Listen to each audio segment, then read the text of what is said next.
This is a Headgum podcast. Hello, halflings! It's me, Jasper William Cartwright, and I am joined today by... Leander, Natty Lewis now, but everybody calls me Unati. And... Jeremy Cobb, but Emma Carlson from Blackwater D&D calls me Jeremy Corn on the Cob. Huh! It's honestly astonishing it's taken this long. Yeah, I'm really surprised we haven't got that one already. I'm really surprised we haven't got that one already. I thought that would be like it would be that would be an early one. Yeah. So we have a guest with us today, everyone, and our guest today doesn't really need any introduction, but I will. I'm just going to go list off all of their IMDb credits real quick. It's only 404, I think, so we'll only be here for a minute. No, I'm totally joking. We are very, very excited to welcome Three Black Halflings, the DM for Critical Role and a board member of the Critical Role Foundation, among many other things, a professional voice actor, an incredible talent, an all-round wonderful person, Matthew Mercer. How are you? And welcome to TVH. Yeah, thank you so much for having me. No, I'm doing good. I'm conscious on this this morning and happy to see some faces because I don't think I see enough these days. Yes, that is like that is honestly one of the biggest pleasures of doing a talk show version of like a D&D podcast is that we just is an excuse to just mix with people. To be like, hey, do you want to like just hang out for an hour and shoot the shit? Like it's really just nice to have that these days because otherwise it's just like I don't see anyone. Yeah, no, this is perfect. This is fulfilling. Yes, yes, scratching the itch of social interaction with people and being like, oh, I'm gonna find out about someone. It's nice. I'm now imagining you with like three back scratchers with our faces on them, just like, and we're just like perfect, scratching that itch. But no, I'm pretty good. Thanks for asking. Life is very busy at the moment, which is very good. We're gearing up for a new season, which I'm going to talk about at the end of this episode. To make sure you stick around to hear a bit more about that. But that's a little busy. But yeah, otherwise very good, very good. How are you two? Oh, me? Yeah. You can you can say how you are as well. You know, Coffee the size of my head. I am in the stratosphere. That's why I am. Perfect. I'm feeling great. Looking forward to. I'm DMing the new season, so I'm like, well, here we go. Yeah, we got some episodes after this, so we're gearing up for that as well, which is very exciting. But Matt, I feel you.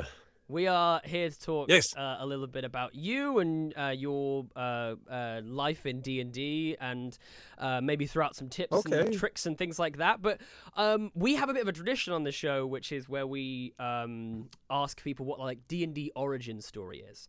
Now, I thought we'd do it a little differently for you just because I feel like, you know, you've been asked about your origin story before. I think you had a bit of an experience with a tricky DM in high school, if I'm not mistaken. Which in high school, we could dig into that later. But I wanted to ask you this question, which is for Matt, when was the first time that you, as like a child, when was the first time that you fell in love with like a fantasy world or like made a fantasy world? Like, I feel like... Yeah, what was that? Do you know when that was? Do you know what that's that a good question. Was? Made a fantasy world. I can't pinpoint a place.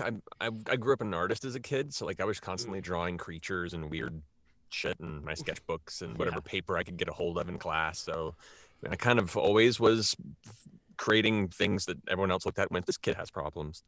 But as far as fantasy world that I fell in love with, a lot of it really began for me with the NES, like growing up playing old school Nintendo games and the very early like Dragon Quest game and the first Final Fantasy, and those are my first real immersive experiences into fantasy worlds. And then I got into novels after that, and that's where I got into like Isaac Asimov and well, I loved him at the time, the problematic Piers Anthony, like started to finally discover this realm of books, and my reading comprehension got to a point where I could actually understand them. But yeah, I think the early NES games was definitely my first real, I mean, back when I didn't know how to pronounce a lot of these creatures' names, so ogres were ogres and, odd little factors like that. Yeah. I love that. When I was reading Harry Potter, I think I always called Hermione Hermione until I heard it in the movies. 'Cause I think I was like 7 when I started reading those books. What's Hermione. right? I mean, English is running. Yeah, Yeah. it's like when you first see. I remember having the same thing when I met the principal of our school, and I'd only seen their name written on like the plaque outside, and I was like, Co Hanba, like, and it was Siobhan, and I was like, I don't understand. Brutal. What's their name? It was so confusing. It was very, very confusing. But I have almost exactly the same thing in the Final Fantasy. My mum got Final Fantasy, I think on like PlayStation 1 or something. And I remember the two of us staying up like really late, and I have like a really now like visceral reaction, because it was like a real bonding moment for me and my mum to like sit and play a video game together. But Final Fantasy, I remember that world was just so like, oh, it was just so amazing. I remember because back in those days, it was like you zoomed out to a map and you'd kind of fast travel by like moving your little person around the map and actually seeing like a map of a world that wasn't like a normal map. And even that for me felt so like, oh, like such a strong evocative thing to like see like a fantasy map and all the crazy stuff on it. Amazing. So I guess sort of transitioning from there, you obviously started DMing, and then eventually the whole Geek and Sundry thing came along. And I think one of the things that's come up for us is like that transition, because you transitioned the game from Pathfinder to D&D, right? Is that correct? The first Correct. Campaign? The very, very first session that I ran for them, which was supposed to be a one-shot for Liam's birthday, most of them had never played a game, and so the very first session we played technically was a very watered-down 4th edition game. Oh, wow. Because I was like, okay, these are kind of like button pushes abilities. They don't have to like, it's laid out really well. There's at-wills, there's, encounter powers in a daily. That, for a first one-shot, I can go into Photoshop and really prune down the character sheet and make it easy to comprehend, and we'll go with that.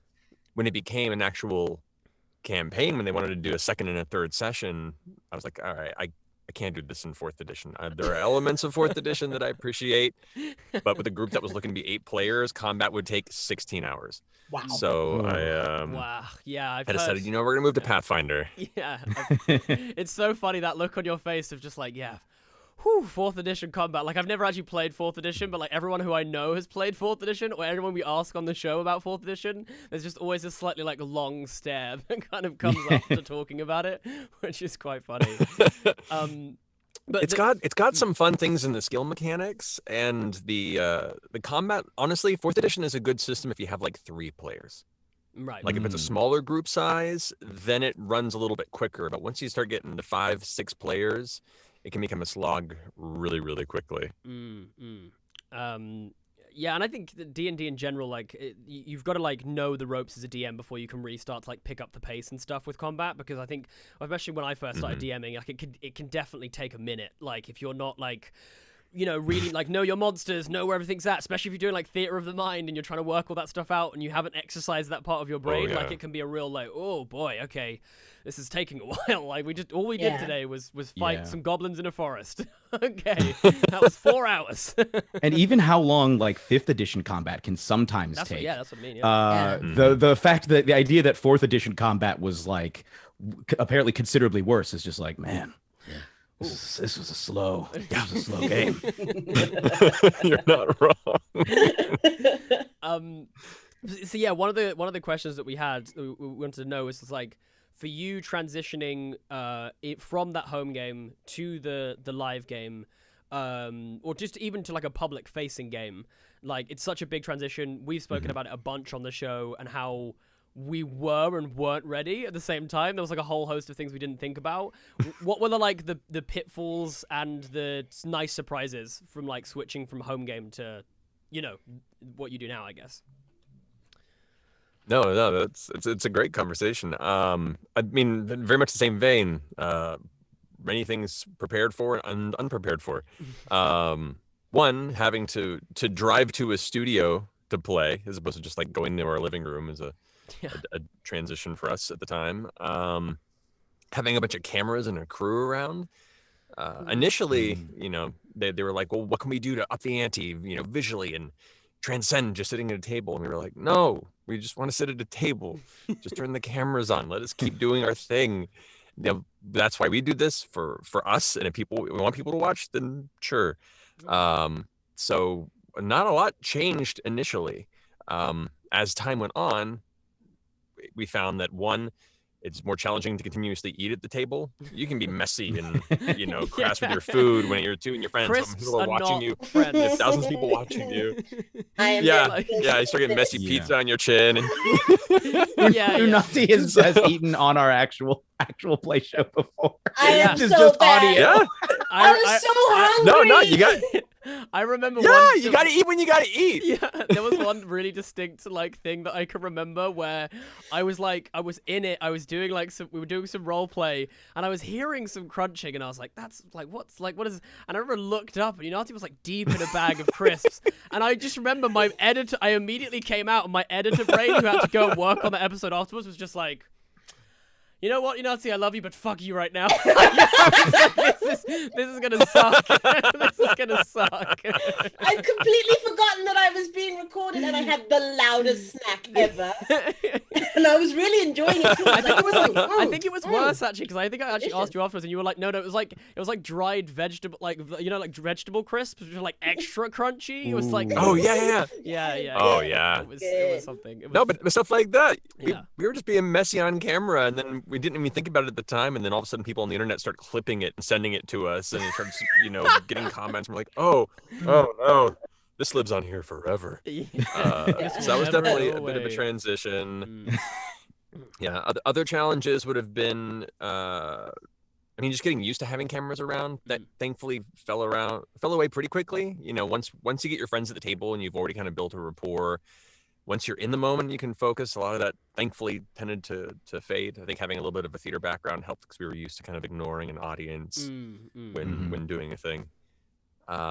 But it's a strange transition, because we're all theatre people, and it's like, and it's a strange transition going from like a live to a non-live audience, but still doing something that feels quite interactive, in the sense that like they're not like on the other end, they're not like opposite you cheering or do you know what I mean, or commenting or whatever, like, but they're still there, right? Because they're still like live in the chat. They're watching, that they're present, but it's not like, it's a very different experience, I think, from like immediate gratification or immediately like, oh, that didn't land. You know what I mean? Like you can kind of adjust and see how it's going. Whereas like with this, it's like, I don't know. I mean, I could check the chat, I guess. Exactly. But that's, like that was like a bad idea. Yeah, no, I feel that entirely. It definitely, and we realized this quickly doing our show. Very much kind of scratched that theater itch that a lot of us missed. We haven't been able to perform in a long time because of careers, and to be honest, the theater scene in Los Angeles doesn't quite match up to a lot of other places. But it very much kind of was harkening back to the things we loved about live theater, being able to create in that space, and every night was a different, unique night. Every session was a unique session, and then if people engage with it and enjoy it, we can see the feedback via the internet. Mostly, sometimes positive, sometimes not so much, but you learn as you go. Yep. But I think some of the positive transitions of going into live streaming our game was the players and myself began to take the story more seriously. I mean, there's a little less slapdickery at the table. A little less. It's still there. There's no, it doesn't go away.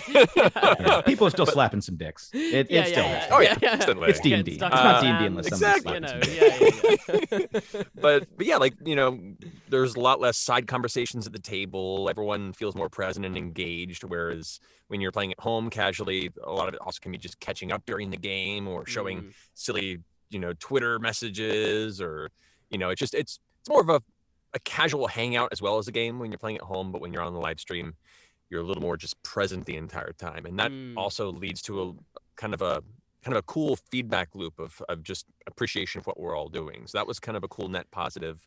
Yeah. Of note taking definitely increased from when we went to doing it, like stuff like that was a big one. I think even for me, I was like, oh yeah, I should take a note of this, because we only have like a certain amount of time, and I don't want to be asking the same question that you've just answered. Whereas at home games, it's like the atypical question, right, where you get around to your like turn in combat, and you're like, oh DM, what's happening? Just Yeah. like, can I, Oh my What's going on? that one drives me mad as a DM. I'm Dude. always just like, Can I roll a history check? Like, do I know this? yeah. Do I know this? You should if you check your notes. I left my notebook somewhere else. Yeah. Oh, it's brutal. I did Yeah. that to you on Monday. Yeah, brutal. We've definitely, yeah. I wanted to say the process of also like DMing something like that has to be a big switch as well. Because like for me, I'm thinking if there are fans out there who are following the show closely, they're gonna notice if I do something inconsistent. Whereas if it's just at home and I forget some ruling that I made or some like random story beat or something gets dropped, it doesn't really matter because we can either nobody will notice or we'll just laugh about it when it happens and we can hand wave it. But now you have an audience of people who are becoming emotionally invested in what you're making. And they're like, what? No, you can't do this to me. You're devaluing this content. And it's like, oh no. 100% on that. That is very specifically one of the unexpected aspects of stress perpetually in my life since this started. I can hear it, man. I feel it from you right now. Like it's coming through the Zoom. I love it. I'm sharing the anxiety with the room here. Yeah. Get it out. Let's limber up. We can do this. We can do this together. It's fun. I love world building. I love running games. But you're entirely correct. Like there is an aspect of when it's just you and the friends at the table, you know, things get dropped or you put as much effort as you feel you need to for the time, and at the end of the day you all still love each other, and you're cool if something gets dropped or misinterpreted or you misspeak or misremember a detail. You're like, well, if I didn't, keep moving forward and it's fine. But when you have a lot of people that are engaged, not just engaging with the content, but are supporting your content and supporting what you do with, whether it be like, you know, subscribing or buying your merchandise, whatever, there is a level of expectation of return in a you know, a terrifying capitalist end game that we live in. So. Yeah. Jumping on that, actually, I'm interested to know, like, for you, is it a process whereby do you feel like it's potentially a less collaborative space? Purely in the sense that, like, in my home games, if I make a goof or something with the world, or we get to a certain a place where maybe the characters had previous, I might be a little bit more liberal in terms of letting them describe it, or just letting them be like, you know, I'll ask them like, hey, I didn't really plan that. What do you think? Like, what do you think it is? Whereas I don't know whether you do that. Do you know what I mean with your world? And I guess same to you, Jeremy. Like, because this is a world that you've meticulously created, and like you said, you've got this kind of following. Do you feel that there's that kind of pressure to have maybe planned all the little nooks and crannies where you might not have done at home? I mean, there's pressure to it, but also I'm a person. And there's only so much I can do. No, so, Matt, you're not a know, person. You're like the super Saiyan version of a DM, right? That's what you are. The internet I googled your name today. That's what the internet told me you were. So I'm no pressure. It's fine. I'm sorry. That's just what it is. That's what the internet says. Yeah, fair enough. No, but to that point, like, you know, you do as much as you can, and I have a level of meticulous prep that I do with the expectation that a lot of it's just going to go away. It's not so much like I want this world to be consistent at all times. I want to be as consistent as I can, but also it's just for myself to be ready for when things get thrown out the window. I have some things floating around in my head that I can maybe reach out to and grab and tailor. And a lot of what you see in the show is improvised. You know, I don't write a 17-page novel every session. The players have to hit all the beats. There's no like preparation in advance where I'm sending emails out like, this is where we're going. Here's what we want you guys to do this session. Like, it is. The players, our love of this is me creating a bunch of stuff that I know my players are going to ruin, and the players coming to the table with no idea what's coming next, and then we all just kind of find that magic in the moment. Matt, are you telling me the Critical Role's not scripted? I refuse to believe that is my favorite compliment. It's so funny. We had this. I can't remember when we brought this up last time, but we came to the conclusion that like the one simple reason why it's never true of any show ever is the amount of work it would actually be to try and script that much content. That's the bit that makes it completely implausible. Like, to actually script 4 hours every single week would be a mind-boggling amount of work, like an effort. I know. No. Yeah, no. And I will say to this point, you know, and I mean, Jeremy, I'm not trying to ruin either of our shines here. DMs do a lot of work and are, you know, a big important part of the story, but I think we also get way too much credit for the quality of the good story being told, because so much of it is the players at the table. It's that magic you all create together. And I keep seeing stuff like the Mercer effect online, and how, you know, DM's either he's the reason it's great or he's the reason it sucks or whatever. And I'm like, no, everyone is responsible for that. And, you know, my preparation is largely just trying to build a framework that they get to play in, and we get to throw the ball back and forth and see what happens. And you know, that's just a facet I think people need to talk about more, is like, whenever a good game happens, thank your DM, but also thank the players, and DMs thank your players for engaging and taking what you did and making it better as it goes, you know? Yeah, I 100% agree. In terms of like power dynamics, the DM may be the individual with the single most power, but in the vast majority of tables, the players outnumber them and can absolutely do just as much, if not more, to shape the tone and feel of a campaign. Like if Critical Role had 4 different cast members than it currently has, it would just be a different show. Like it wouldn't feel the same entirely. You know what I mean? And it's with this new season that we're doing, the first actual play season that we've done on the show, that we did on the show, had just Jasper and Unati for most of it as the players. And this new season, we've added 2, 3-ish, depending on which episode you're on, new players, and it completely transforms the dynamic. Every time you add a new person, the dynamic shifts, and like your DMing may be roughly consistent, but the whole feel and tone of it is going to change depending on who's at the table. So I 100% agree. You have to give the players credit. And I mean, shout out to the players on Critical Role. You got some great players on that show.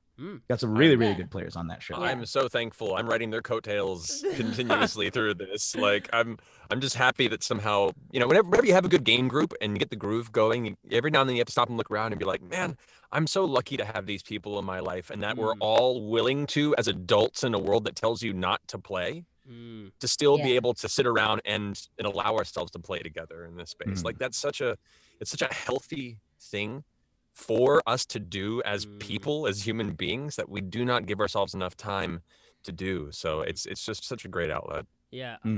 On the subject of, I guess, the transition from DMing a private home game to DMing a public show, essentially, how would you say, like, how, if all, has your DM preparation process changed, like from session to session? It's definitely gotten more intense, if only for what we just previously discussed, the expectations of consistency in the world. You know, before playing online, I put a certain amount of effort into it, but I'd still be like, well, whatever, you know, we're having drinks at the table and we'll find out where the story goes. Wheels will come off when I realized there are people. Exactly.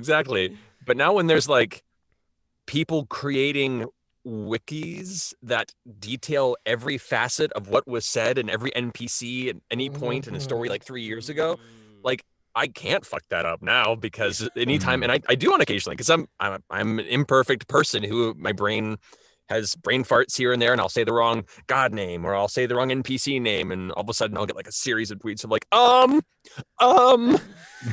you are wrong about your thing, and I'm like, you're right, I am wrong, and you know what? That's okay. You know, you're wrong about your thing. Like what a thing to say. Like that's just so amazing. The gall and the gumption. I love it. Yeah. But I'm also glad that they're engaged and interested enough to get that, you know, passionate about it, and I don't get angry about it mostly, unless they're being a real dick about it. I'm just like, yeah, I was wrong. Hey, guess what? You can be wrong too, because we're people. This is so wildly off topic, but Unati, you just made a Drag Race reference, and I want to point that I got that one, and I wanted to actually because Matt, you are into Drag Race, right? I saw a conversation, I think, happening. Was it you and Michelle Visage on Twitter? Yeah, that was being weird. Like, whoa!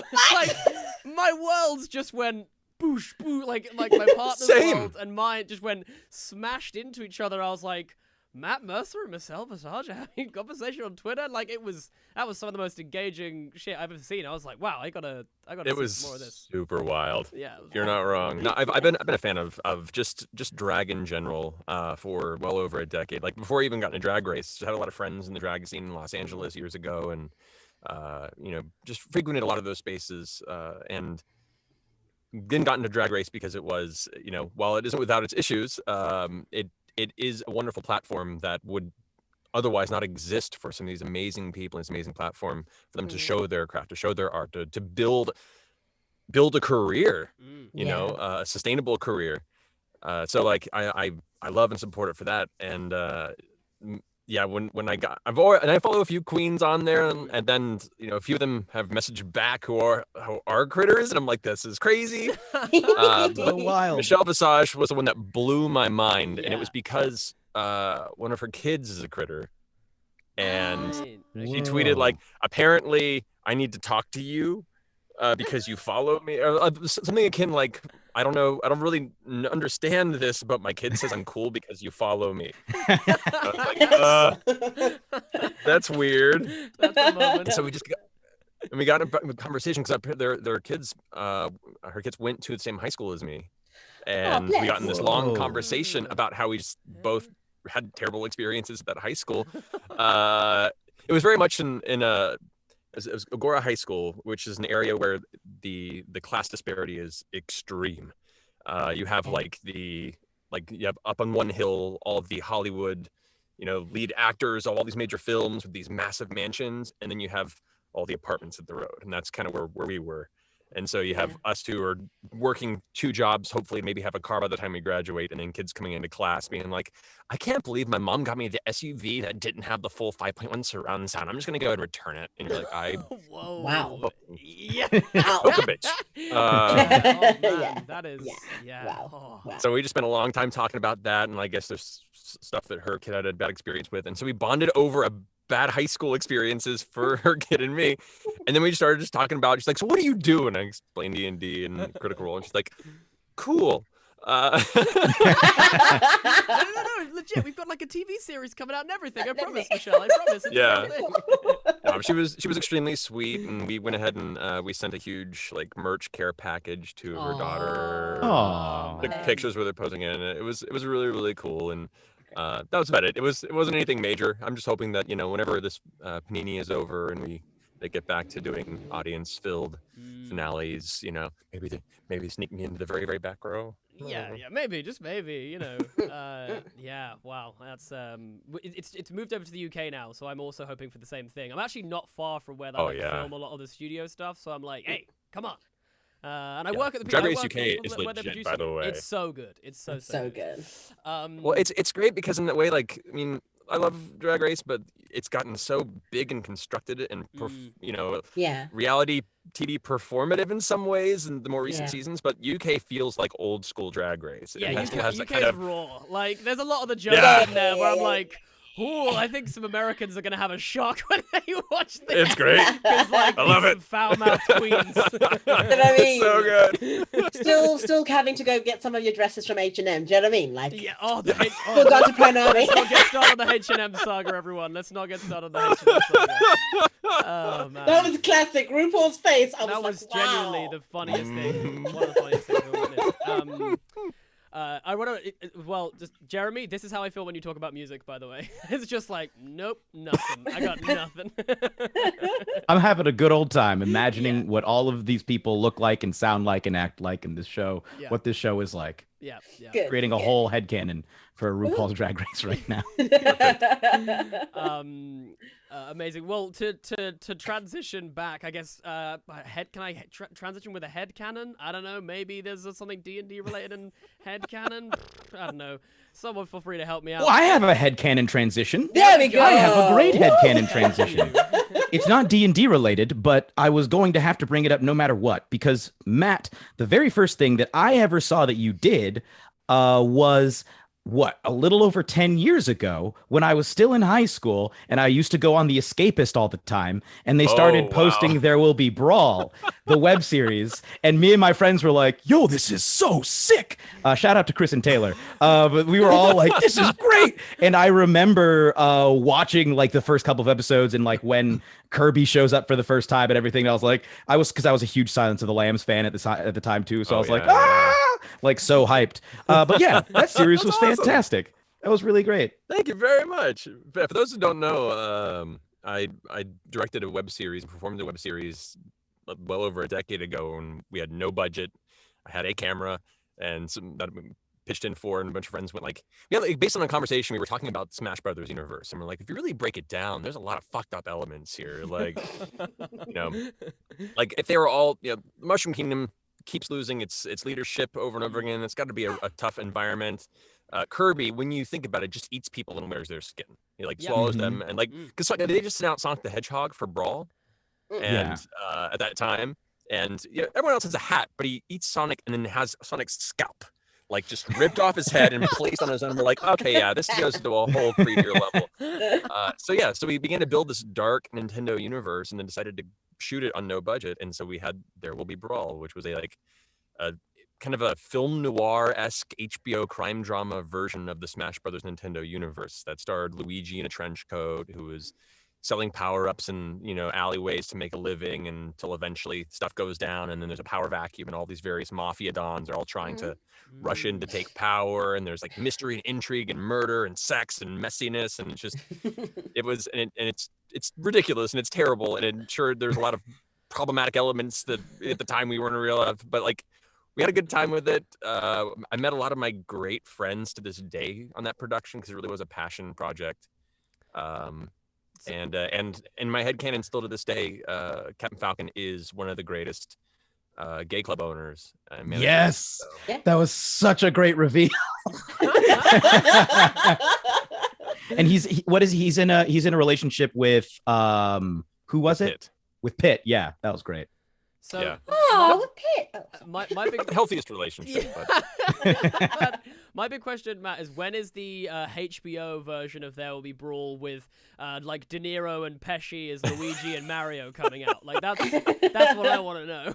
I get the strangest sense that knowing the content of our web series 10 years ago, Nintendo's probably not going to give us our blessing. Is that going to be a hard pass on that one? Yeah. When an episode opens with Luigi and Peach both kind of staring opposite ends of a seedy hotel bed, kind of in this post-coital depression, and there's a silence, and then Peach just says over her shoulder, "You think I'm a whore, don't you?" Nintendo's not going to go for it. No. That's a no. That's a no. Oh my god! Please pitch it though. Please pitch. I want to be in that pitch room just to watch their faces when they watch just to get Sakurai in there across the table. Yeah. just to watch them watch the animatic that you make for the you know what Perfect. I mean? It would be, wow, that would be wild. But it doesn't end with Kirby having. It's implied that Kirby has eaten Miyamoto at the end. Correct. He's behind his desk, so he's. Yeah, Kirby gets away. Spoilers. Spoiler alert. That was a great series. That was a lot. It was fun. Well, I built this giant Kirby puppet that was like paper mache over a yoga ball was how I had originally built it, and it had these really creepy human-like eyes that I could puppet from behind, and a jaw that opened and closed with these rows of sharp teeth that were actually press-on nails that I had cut into points and then glued in. Whoa. That's so cool. And so I just got inside, and it was super uncomfortable, but then puppeteered it and ADR'd it. And so, Kirby's always like, "Ow!" So it went more of a creepy Kirby sound. Oh no. Yeah. Hello there, Princess Peach. Oh no. Tall and thin, or short and fat? Yeah. Oh man, I'm gonna start the petition right now for Nintendo to officially to greenlight this. But I think there is a genuine transition here, because I think that there is a bit of a generational thing in that there is a lot of people I think that started out like you did, and I think I was very much inspired by that same thing of being at that age where suddenly cameras and editing software and stuff like that was just available to everyone. It wasn't this Hollywood trick, and I think that it really has informed now this generation of content creators, which kind of I think is starting to shift the power a little bit away from the sort of dominant gatekeeping style thing. So, and I'm interested to know, especially for you having now you own Critical Role, you own all 100% of it, as far as I'm aware, and it's it's Yeah. your thing. what's that like? I mean, we have a very tiny microcosm experience of like owning a thing and having a business, and there's money and there's it's a pressure. But like for you, like it's a full large company. You ship merch all over the world. You have so many listeners and people that interact with you, and that kind of, I'm guessing, kind of all born out of like stuff like that, like picking up a camera, 10 years or whatever, 10 years plus ago, and starting to create your own content. Kind of, yeah. I mean, to your point too, the accessibility of editing software and hobbyist grade filming equipment that is affordable and high quality, it really changed the game. The industry is built on gatekeeping, and always has from the very beginning. There's a small handful of, let's be honest, old white dudes at the top that want to just control who can be successful, who can get paid, and I sold everything with Harvey Weinstein. Basically, what they want. I mean, kind of, yeah. And then equally eat you and terrible wear person. your scalp. Yeah, Really isn't all that far from the truth. but I feel like. Yeah, it really isn't. But it's absurd that there is an industry that where everyone's career is controlled by a very small number of people, and it's been that way for a very, very long time. And it's because of this transition now, the availability of this, not just the right equipment, but people who are making it accessible to learn, to teach people how to do this as a community and empower each other, that system is crumbling. And then while platforms can wax and wane based on how well they support that or pull away from that sort of support, there's always going to be a new way for people to find a way to create content, get to an audience. Like through Patreon was a big shift, being able to reach out to a community and go, hey guys, do you like what we do? Now you can just help support us directly and not have to go to a publisher. A big part of what we do with Critical Role, we want to make sure our content is free and available. And, people have come to us being like, why don't you put it behind a paywall? Why don't you go ahead and institute these classic systems? And it's like, we don't want to force people to have to pay for our content. We want to make it available and give them the opportunities to support us through subs if they want to, or to support through buying merch. And hopefully that's enough. And so far it's been enough to keep us going. But it's finding those new ways of engaging your audience. And I love this idea of not forcing people to have to pay for what you do, but allowing them the opportunity to support it and feel good and feel like they're really part of something. Because that's things I want to support. That's why I one of my larger bills every month is Patreon to a lot of people that I want to keep their work going. And so I just love the idea of that positive feedback loop. And while it's not possible for everyone to do it, I don't hold it against anybody who uses services or uses paywalls like at all. You got to do what you got to do, and that works for a lot of people out there, and there's no shade in that whatsoever. But I like the idea of this transition to taking the power away from these institutions that are, as you can tell, freaking out and floundering as they begin to see it slip away. Yep, for sure. They run scared, and so they should, because I think that I think your Critical Role is such good evidence of that, and like I think that shows like ours were definitely born out of seeing the success that you all had and being like, oh, maybe there is a platform, maybe there is a way that you could actually reach a group of people and have a even if it's only a small one, have a community.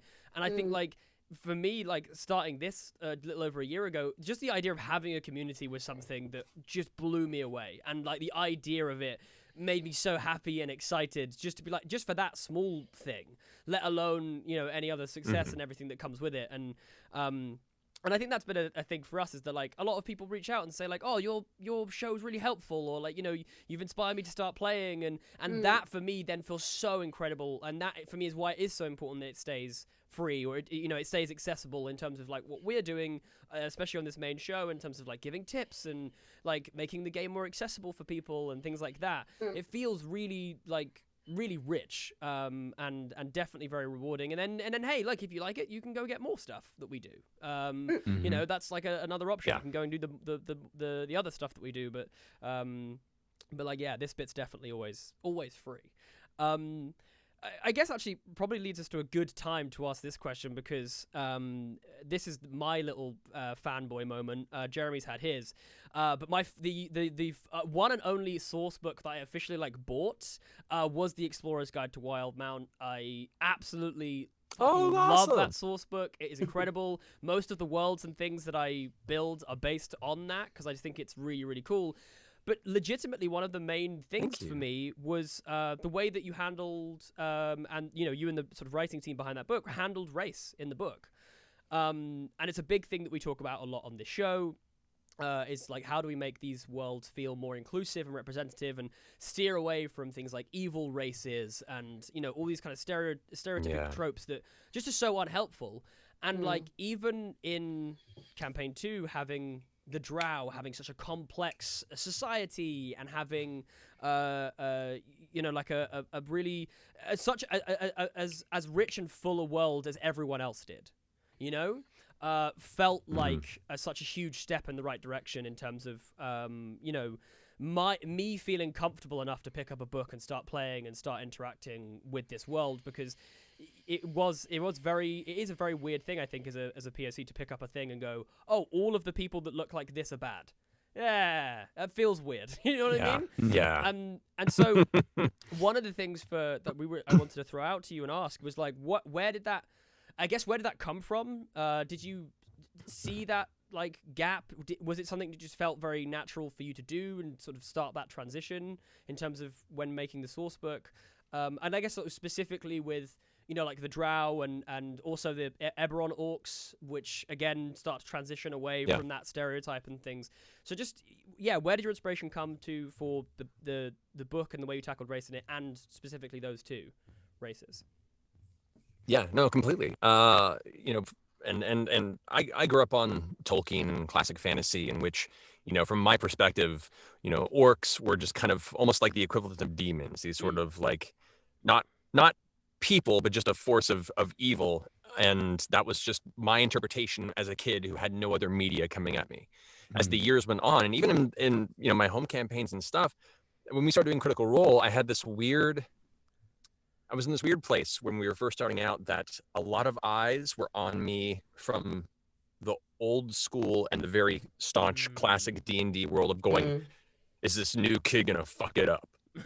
And to be fair, I don't give a shit anymore. Spoiler alert, he did, and it's fucking great.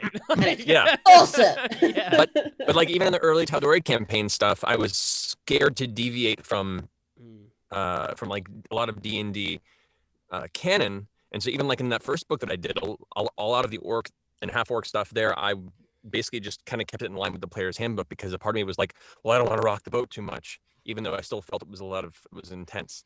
And I've learned a hell of a lot in just in my life experience as an adult, from friends of mine who are people of color and are into these same tabletop scenes and fantasy worlds and stuff, informing me of things that are blind in my perspective, because that's not my existence, and that's not my experience. And as that's progressed, things that I always felt were a little weird now had much more context as to why I felt they were strange. And I didn't want to fall into that, I guess I had to keep it consistent to keep the old guard happy. That was like at the very beginning too, when before we had this surgence of real like new people to D&D and new perspectives and fresh faces from all over the world. In those early like year or two, second year of Critical Role, a lot of it was the classic old guard of RPGs looking at us going like, I don't know about these new kids. And and a lot of them have turned out to have jumped over with us. I'm still right on 4chan how we're ruining the world and we deserve to die in a fire. And you know what? I consider that success. Yeah. Wow. I mean, that's a lot of energy to direct at one person when it comes to a fantasy world, right? That feels like a lot of work. Don't you need to wash your hair or mow the lawn or take care of your life? I don't know, start like a sourdough starter or something, or start find a hobby. Yeah. Because clearly this has become like an obsession for you now, and I think you need to chill. Yeah, it's a little curious. Yeah. But to your point, like once I kind of quickly bucked that hook into that old mindset and kept learning more, and it kind of further formed why I felt uncomfortable with a lot of these themes. It was like I have the power to change it in my world at the very least. And so going into campaign 2 especially, I set out from the get-go to kind of reform the idea of the orc races in Exandria, to reform how Drow are viewed in Exandria, without erasing the fact where it's like completely redoing, because just like the idea isn't like, no, all drow are good, you know, that in its own way seems we tactless. we've spoken about that a lot on the show, and that like even the flip side is just as kind of, 'cause you're still then just like generalizing about a whole entire group or exactly. of people, but with no real basis in kind of truth and reality, because like it's like even in like the animal kingdom, like no two animals behave the same in every situation, and do you know what I mean? Like there is always subtlety and nuance within anything, and that is the way you humanize things. Exactly. Like if you genuinely want to display the Drow and the Orcs as humans and as like having human-like sentience and, you know, control, then complexity is the only way to do that. Like you can't achieve it. You can't have it both ways. You can't have reduction is reduction. Like you can't whichever way you reduce it, it still just takes away agency. Doesn't matter which way you go. And so that's kind of where a lot of it began, was wanting to just kind of, for our game and for this world, to change that and hopefully change other people's minds and get them used to that idea going forward. You know, I spoke with a lot of friends for, you know, like to consult on how the best ways to do this, and, you know, what are your problems with it? How does this bother you? How can we change that? And kind of really put all that energy into reforming this for the world and making it a big part of the story, making the Drow not some subterranean evil race obsessed with the Lolth that maybe you'll go into and it's a few encounters and it's bad. Like, no, this is a big part of the story, is a Drow civilization that in many ways probably is a little more morally digestible than the main human empire that the first major part of the campaign took place in, you know, and playing that moral gray space as a way of teaching that people are people. They are messy, and there are good, there are bad, and there are people that are just trying to live and get along. And, you know, that became kind of the driving force from that point. And that was before there even was a source book being discussed. This was just the campaign. And so when the source book came in, that was very much one of the early driving points when I was talking to Wizards, was like, I really want to make sure that this comes across. I want to make sure that this is a step towards that direction, which I think you all should be going. And to be fair, they also were like, we want to be going this way already. We're trying to, you know, we're talking with a lot of people and bringing in new voices and wanting to change this going forward. So it wasn't a fight by any means. I think and even like the artwork and stuff in that book, like the diversity even in the artwork is so wild, like head and shoulders above like anything else I've seen in like earlier source books and stuff. And it's a big deal. Like it's the whole reason we're called Three Black Halflings is because Jeremy could not find for love nor money a picture of a black halfling when we first started playing together. I found the one race that I did, because there is one picture that exists. I'm gonna drop it. I found it. I've had it lined up for this specific occasion. It's like an obscure sub race. Let me see if I can called the Anadian halfling. They're these, like, they live on like polar ice caps on like a faraway planet called Anadia, I think. I think they're from second edition. I've only ever seen the one that I dropped into the chat. That is the only picture I've ever seen of one. Like I don't think they've ever showed up in anything else. It's a very strong look. It looks like a Jerry Curl, yes. It looks very greasy. Yeah. Very 80s. This dude is hosting like a talk show of some description. Like he's out here. He's the head of the Lionel Richie fan club. I say this is the guy that saunters into the disco, and all the other single guys are like, "Gosh, shit, there go my chances." Yeah, exactly. Yeah, like it's baffling to me. Like I remember when Jeremy was telling me about this, I was like, "You can't be right," and I was like, "It was very right. It was very true." And I think one of the big things was that Jeremy's character was specifically coded black, so he wanted to find artwork that looked, as all he wanted was just. I remember you saying, like, you were like, okay, black halfling monk. Nope. Okay, black halfling. Okay. Black brown halfling. Anything. Yeah, it was like I saw some cosplay. I think that was it. I saw maybe one or two black cosplayers who had cosplayed hobbits from like Lord of the Rings, but there was no art until the Lotus Den halfling. That was the first time I think that I'd ever seen official art of any kind of a black halfling, and now they're all over the place. Yeah. Yay! Yeah, black halflings everywhere. I mean, I'm happy to hear that was an important thing to us when we were doing the book, was to make sure that it represented the world around us. I think that's it's very, and honestly, a lot of times it's just the artists. Some in the history of these books, I mean, a lot of them are let's be honest, they're white, from the hiring process of just, you know, the problematic like-minded hiring, and their world experience sometimes isn't expansive, or the people who are giving them the art direction, they just need to experience the world more. And so a big part of this, and a big part of the building of Exandria, is to make it reflect the world that we actually live in. And you know, I feel very thankful that I grew up in you know, diverse areas of Los Angeles for the majority of my life. And you know, it feels, because of that, a lot of books previously felt weird because it felt very, for lack of a better term, pale and colorless. Like, it just, you know, it's cool. Yeah, it lacked a lot of melanin, and so, you know, and look, I'm a white dude. I've grew up with my subconscious biases just from growing up in American society, and where it's baked into this fucking structure. So, you know, I'm still working on my stuff. A part of that process is being open to changing things and you know, learning from other people's experiences and trying to help that reflect in the work that we do. And so that was a big part of putting together the campaign book, and want to continue to do that and do better with that in future stuff that we do. I think that's such a huge thing, isn't it? Like, just having the ability to actually say, hey, I'm willing to have this conversation, even if it makes me a little bit uncomfortable, because I realized some things that I did which maybe weren't like on the level as much as I would like, you know? And just acknowledging that, you know, I have biases, I have things that and that goes for everyone. Do you know what I mean? We've spoken about on this show a lot, like that goes for POCs too. Do you know what I mean? Like, I know I've had to check myself a lot in recent years, because I've learned a lot, I've educated, I've chosen to have that conversation, even if it does make me feel uncomfortable at times. And I think that like your willingness in that moment to like actually reach out to people and be like, hey, how do we make this better? Like, where is it sticky for you? Where does it feel, you know, uncomfortable for you? That's really important. And it is important that, you know, that you did that, because the evidence is here. It's like, you know, like you said, we have Black Halfling art in an official source book, and that's important. That's going to be important, not just for like us three sat here, but like a load of black kids around the world who pick up that book and go like, oh, whoa, I'm going to be a halfling. And it's not just, you know, Elijah Wood and his friends, you know, it's that as the only representation of halflings. So, yeah, it's definitely important. And yeah, cool to hear how that process went.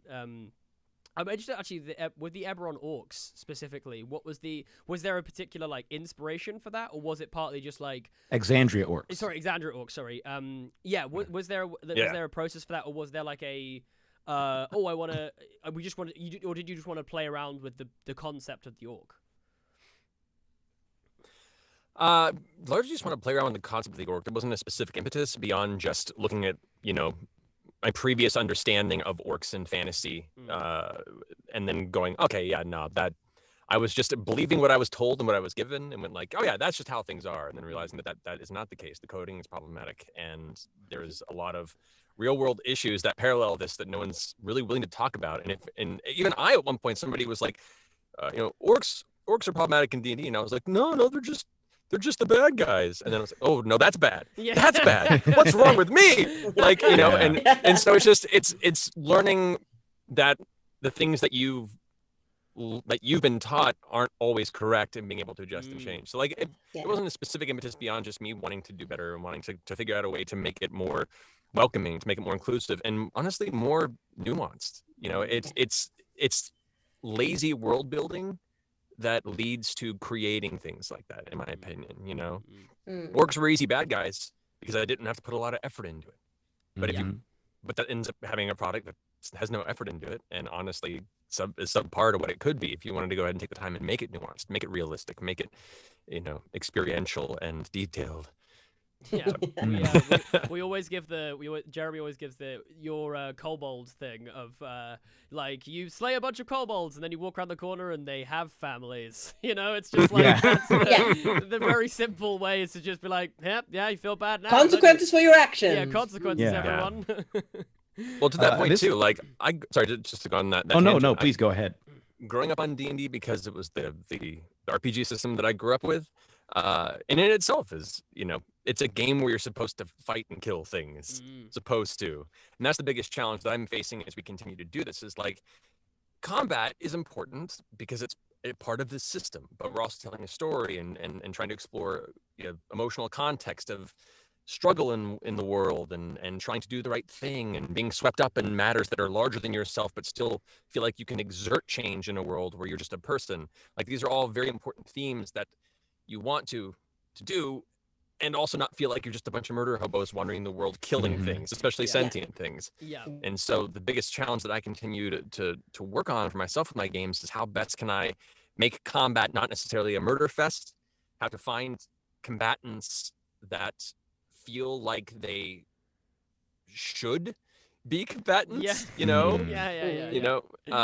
To where there's a reason for them to be considered worth combating or worth killing in a way that doesn't feel too morally gray. And even that I haven't been perfect at, because unfortunately it's an imperfect system that kind of gears you up for that. But that's just a challenge going forward. There's a lot of great indie systems that are tackling aspects of that too, and I hope that as D&D continues to progress in the future, it can find ways to bake into the way it presents the system for new DMs and players to consider that not every battle has to end with "you murdered everything else on the table. Good job, experience and gold for everyone."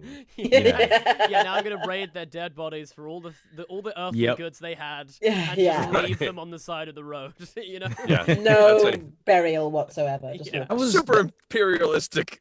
That was something I was going to ask. Was like, it seems like in the past 5 years. 5-6 years, there has been a real shift with, I think, D&D has gotten a lot more progressive in the last 5-6 years, it seems like, and there's been a lot more fans of the game who are coming in who have much more progressive perspectives. And I think prior to now, the problem that you're flagging was not really considered much of a problem for most people. But now that the D&D mainstream is starting to shift, I'm wondering what an eventual 6th edition might look like when you have now a whole lot of people who really have rejected a lot of the D&D's roots. A lot of D&D's roots is like a war game, an imperialist war game. We're just going around killing stuff, taking loot. And now they're like, well, no, I want to tell an intricate story with all these, like role play, and my character goes on a journey and we learn things, and building that part of the game up more. Because really, in fact, I think a few of the people that I've played with, newer players who have just experienced playing video games, have remarked that D&D feels like 2 different games. It's almost like Pokemon, where you have the part where you're exploring and doing role play, and then you encounter something that music plays, and now we have the turn-based battle system that we have to enter, and now it's like a mini game or like a separate game that's tacked on. And it'll be interesting to see how they manage to like synthesize those two, or if they synthesize them going forward, because there's still a sizable number of people who like playing, like being murder hobos, going around killing stuff, getting loot. Yeah, and I think that's the tough place that Wizards is in with it.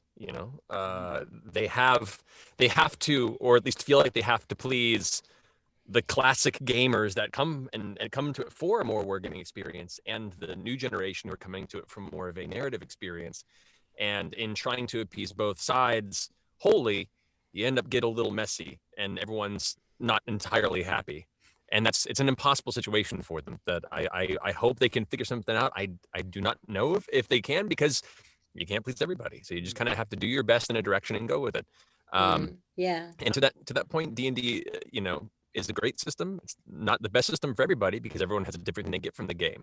There are people that can still play 5th edition and just do full-on war gaming tactical combat play. And to the point you were making as a DM, it takes a lot of energy and effort to try and find ways to make it not feel too much like it's 2 different games, but it's part of the system. So it's just a unique challenge that we have to face in running it. And I think it's the idea when we've talked about it. I think we talked about it on a very recent episode when we were talking about the Drought, actually, very specifically, and sort of saying how there are 2 factors in the sense that you're starting from a source material which really wasn't, if we're going all the way back to like early editions and things that really were built for that very niche, gamers, the like sort of white, cis, gendered like men, and that was very much like the kind of target audience, and but that's like the root cause, right? So, and if everything stems from that, it's always going to have that flavor in there. Like, it's going to be very hard to completely detach from it, even if you wanted to, right? and then add on top of that you've now got something. It's almost like you create something not knowing its full reach and extent, and then you kind of go, oh, there's a lot more people under this like umbrella now than we thought were gonna be here. You know, like we didn't think we'd even have to tailor to these people. Do you know what I mean? And I don't think that's a fault necessarily, like all the time. Do you know what I mean? Like everyone has blind spots. It's about acknowledging the blind spots and then working towards them and making yourself and improving. But like, it just means, again, like you've got this whole system which probably when it was first conceived was not in service of all of the, literally almost like the entire gamut of humanity now. Like there was probably someone representing every group of people playing D&D on some level now. Like there are really young kids, there are really old people, there are people from every race and background, and do you know what I mean? Like that, and that is an impossible task. That literally is an insurmountable task. So it's a unique challenge that Wizard has ahead of them. Very unique, very unique. But an interesting. A moment of silence for Wizards of the Coast. Yeah, we'll bow our heads. For many reasons. They do have a lot of really good people working in there on the creative level, and a number of friends of mine that we've met in other elements and other projects that have gone on to join them and have brought nothing but exactly that kind of necessary energy towards the direction we want to see them go. So I'm very hopeful for some of the things that they're working on, but you know, we're just focusing on our stuff over here. I mean, it's interesting you see also like a lot of the classic gaming side. My first introduction to D&D, I was the only white dude. It was the group that I played with in high school. It was, you know, primarily Korean and Filipino and, you know, half Asian and Black. And so I didn't have that initial, you know, expectation. But when that game ended and went on to play with people after that, no people of color. And any place that I went to play the game, every comic shop, every online forum, everywhere I went, and anybody that knew about role-playing games and wanted to play them, all white dudes. And occasionally a girl. And when that happened, you were like, holy shit! Yeah, whoa! You rolled dice? Hey. What? Yeah, You know? yeah. And that's horrifying and looking back on it, but I'm so glad that that's changed so much since. Like even just the past, like to your point, 5-6 years or so, not only is it one proven that they've always been there, that people of every creed have always been here, but more and more getting involved and really making it their own. And I mean, part of the task, I mean, Wizards of the Coast job is really, really impossible. But there's also the beauty of the community itself, is that like everyone's decided to lead with, a lot of people have decided to lead with positivity and take care of their little 5x5 square, right? And if as many people take care of their little 5x5 square, you put all those 5x5 squares together and you've got acres. And then you've got a community and people are working to it. I would just maybe suggest to Wizards, call more of those people into the boardroom. yes, Call more of them into the decision-making spaces, because they're kind of doing the job already, and it's less work for you. Just saying, right? Yeah. I'm just saying, Right? I've said my piece. I am behind you on this piece wholeheartedly. That was such a beautiful metaphor, though. I think for the community, like it's so true, isn't it? Like I kind of love the idea that Forgotten Realms now is this like beautiful tapestry of different kinds of worlds, you know, that are populated with all different kinds of people, and you can go and take stuff from other realms and bring those into your game and enrich your game, and like that's the big thing that we always talk about, right? Is like we always say on the show, like we're not trying to change your game, we're trying to give you tools to enrich your game. Like we want to give you the tools to like elevate something that you're doing and give you something like a different perspective to think about and that sort of thing. And yeah, it feels really lovely, and thank you, Nasty, for throwing that out, because that's just a really lovely mental image. 5x5. 5x5. I want to take care of that, not 5x5. Hell yeah. We always do a thing, Matt, on the show, and which is where we ask our guests for a tale from the table. and it can be the main specification for this is that it is as wild as possible. Like we want like the truly most unbelievable, kind of ridiculous, off the wall. It can be something that someone does. It can be a scenario that just kind of happened, and it could be something really sentimental. It could be something really chaotic, crazy, chaotic, wild. Yeah, we can run the gamut. It's totally Heartwarming. I love the We've heartwarming had the ones. heartwarmings. There's Yeah, we've had some really heartwarming, lovely we've had ones. funny, we've had horrifying. Have we had horrifying? Yeah. That's all Yeah, we've on had- you. Yeah, that's just you, Jeremy. You'll listen when you hear the new season that comes out. There's definitely Jeremy's got horrifying ticks nicely on that. In a great way, in a man. very good way. I think if we're going like wild, the wild, weirdest, and hilarious story that I could think of off the top of my head. So at the end of high school, one of the guys that we played with, his name was Todd, he loved Rifts. Rifts as the Palladium RPG, which if you're unfamiliar with it, it is ridiculous. It's like a bunch of 13-year-olds decided to make an RPG and just put everything in it. They're like, you could be a psychic dolphin, you could be a cybernetic ninja, you can be a bow-wielding elf that has a car, you could be a giant suit of mech, power armor with a railgun on top. It sparkles. You can. It's sounds great. I absurd. love it. Well, there's a reason we played it, because it sounds great, and then you play it, like, this system is it's untenable in many ways. It just doesn't hold up. But I love it. Like this, and once again, a very problematic setting in a lot of ways. But at the time, there was a lot to pull from it that was really interesting and fun and weird and different from like the classic fantasy D&D that we were used to. But he owned every book. And the Palladium universe wasn't just Rifts. They had the Ninja Turtles franchise, I think, for a bit. They had the Macross, Robotech universe there. Oh, okay. And our Todd was such like an evangelist for this system, and he was like, "I'm gonna run a game for you guys," and we ran for a little over a year, and we were having fun with it. But we kept being like, "The system and world's a little busted." And he's like, "No, it's not. It's perfect. It's great," And we just kept being like, how do we show him how broken his world is? Oh. And Oh. and so we were like, we went, okay, well, you say all of it's great. It's like, yeah, I mean, all the books are there. It's the Palladium universe. Anything that's in Palladium books is up for grabs. We're like, okay. So in this game, the most crazy powerful things in the world, for the most part, had what was called MDC, which is mega damage. That's like their hit points. Hmm. And, guns couldn't even do 1 mega damage. And some of these powerful creatures can have like 2 million mega damage that you're not supposed to kill. Or like, you have to, it's like end game stuff. So it's a ridiculous. nuke, basically. Yeah. Like Like, 20 nukes by the sound of it. Yeah. Yeah.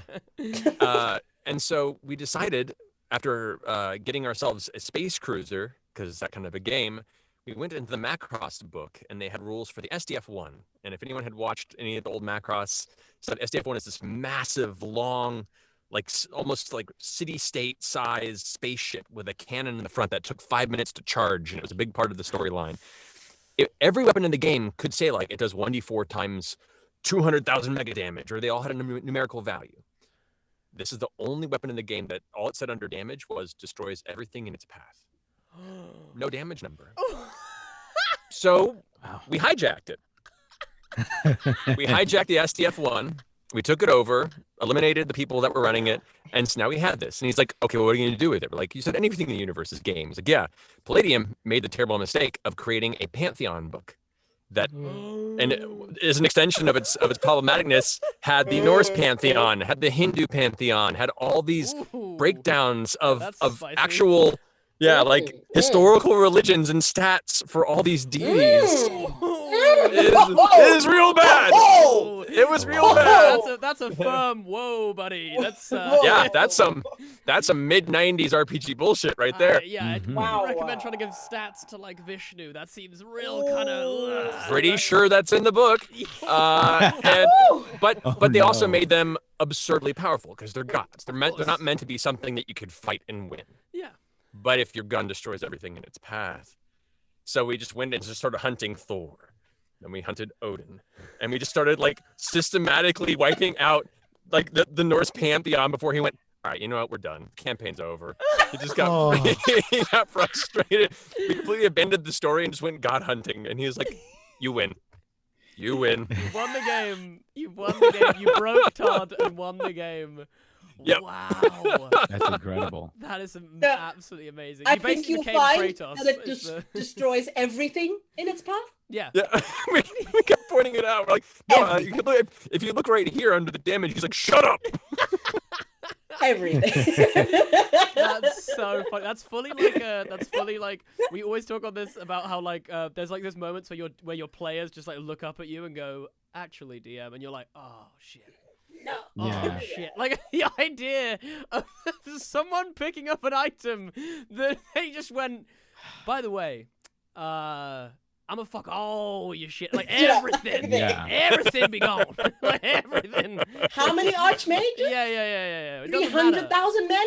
Cool, fine. It All of doesn't it. matter. It This doesn't matter. turns into like this turned into sci-fi God of War. Yeah. This is amazing. Literally. Straight But up. like with the Death Star. Yeah. Like, Eventually flying the got Death it. Star around. I think I would have, if I was the DM, I think I'd have immediately started a campaign where I became like the good guy of the campaign as the DM, mounting like a rebellion to try and get the gun off of them, like, or blow the gun up See, that's- somehow. That's Yeah. a cool way to handle it. Yeah. That would've been Yeah. fun. Like, Yeah. I'd have You had like wanna the play? gods. You I'd have wanna had the gods play? like formed together. Okay, Norse pantheon, all these pantheons come together and be like, okay, destroys everything. Well, they're not gonna stand in a line, guys. So start Yep. thinking on your feet. Yeah. Enki, Marduk, get over there to the side. Or, just like gather them all. Oh, that would have been amazing. That would have actually been incredible. Oh, wow. Wow. Did anyone have anything else they wanted to throw out? Because I was just looking at the time, so I was just thinking, we'll start wrapping up. But I think I'm good. sweet. Wow, Matt. Honestly, that's so much fun to talk to you today, and I'm now gonna go and find rifts because this just sounds wild, and I want to see what the heck is going on. Some of the art I need to find before we close this up.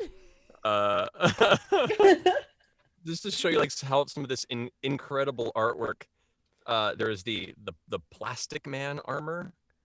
Plastic trying Man to- Like armor. the character Plastic Man from DC Comics. No, it's just like one of the main armors in the main book you can get. I think I threw it there. Oh, That got it. kanji Yeah. works. Whoa. That's the quality of art. Ooh, okay.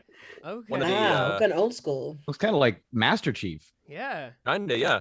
There was also, for like the player classes that you could choose, if you will, they had stuff like the Vagabond, which is just like an angry dude in a park with a gun.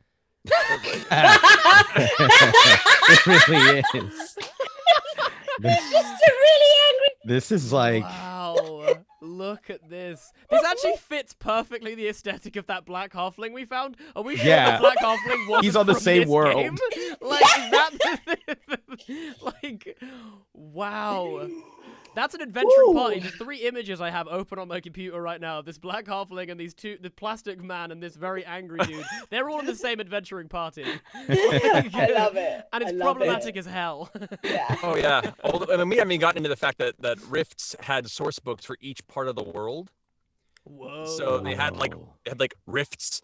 Was it Rifts England, Rifts Russia, Rifts Japan, Rifts Africa, Wow. and Oh, and boy. I'm none. gonna get my hands and- on Rifts Africa. I want to see how bad. Oh, that I have a copy. is. I have a copy. Oh. It's real bad. I found it at a garage Oh, sale years ago no. and was like, I'm holding on to this just to keep as a do not do this reminder. Matt, It's- please, Matt, if there is any way that we could find that or get hold of it or get some pictures, I want to do like a full deep dive where we just look through this and do like a Three Black Halflings reaction episode. Please. It's It would be so funny. it's real bad. It does have an alligator with a pistol in it though. And that was Hey. not like a bipedal alligator. Like it's just An like actual- on the ground, kind of awkwardly holding a gun as it's trying to run along. It's so bad. That's so funny. You didn't even go with like the robotic arm that holds the pistol or nothing. It's an actual Just alligator went- trying to hold a gun. I'm just gonna try and stand on this gun right now and see if I can pull the trigger. That's effectively what that crocodile was Yeah. going for. As if Is it they like a are apex rifle? predators already. Like, come on. Is it a rifle? Like I'm what gonna kind shoot of gun you is and it? then death roll you. Is it a Glock? Does this thing have like I a think it's Glock? like a Glock. It's like how to make Florida less somehow less interesting to go to is like, oh, the alligators have guns now. They just all have. Don't make me get my piece. Don't make me get my piece. Like, I love the idea that like the crocodiles or the alligators are like having to like, because they can't bring the gun into the water all the time. So they have to like leave it on the shoreline or like hide it in like the underbrush. And so it's like a weapon of last resort. Like if the alligator's really scared, it has to like swim away to like its hidey hole, get the gun, and then just hide there waiting for someone to come, like clutching this little You've got thing. like a set, like they'd have to like set it up as well so that it was like accessible. Otherwise it would fully take them a second to get hold of the thing and then pull the trigger. Do you know what I mean? Like they'd have to have it like set up on like a little, you know, like it's dug a little into stand, the ground, like an stand. M60, but it's a little Glock that has got a little kickstand. It's like on a little tripod. The crocodile, its nose is like extends past the barrel, and it's just trying to like look out to see if anybody is coming. No. it's trying to look down the sight like desperately. Yeah. Trying to move it down. It literally can't look down the sight because its face is too long. The sight goes on its snout. Yes! Oh, yeah.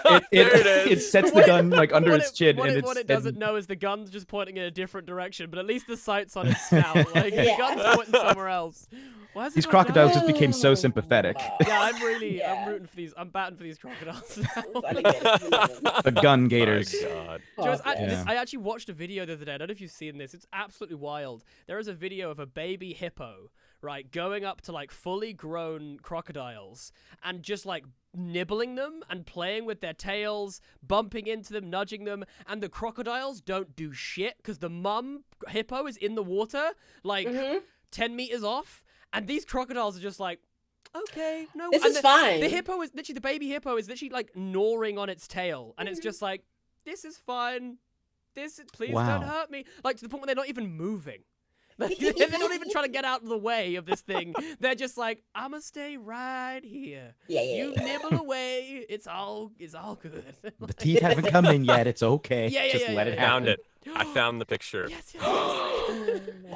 We'll have to put links to all of these pictures in the episode so people can see these. I'm saving all of the links right now. Great. Okay, This is crazy. I hope this link works. We haven't yet finished filming all of Outlaws and Obelisks, the show that we're working on, season 2. Jeremy, if there is not a gun-wielding crocodile in this, you have failed as a DM. Ooh. Look at it. This is amazing. Look at it. So all of its other hands are normal crocodilian Just like a hands, normal hand. except for one that it looks like a full-on human level of dexterity, holding a Rifts, baby. But the idea of it trying to run on 3 legs, just being so uncoordinated. Because like they have to snake their body. The whole point, right, is they have to snake. So they. Where does he holster this thing? definitely in its mouth. Yes. Definitely pops it in the mouth.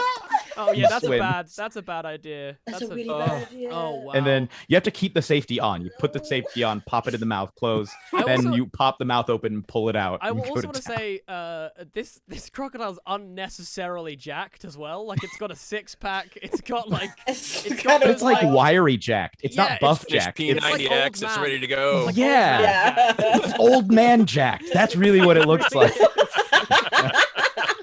It's a grizzly old gator. Like Oh, holy this dude Wow, was this that's dude great. like just missed the cutoff for Vietnam, but like just saw all the movies and got jacked and is now just uncomfortably wiry. And Yeah, what's he's got like guns don't kill people on the back of his pickup.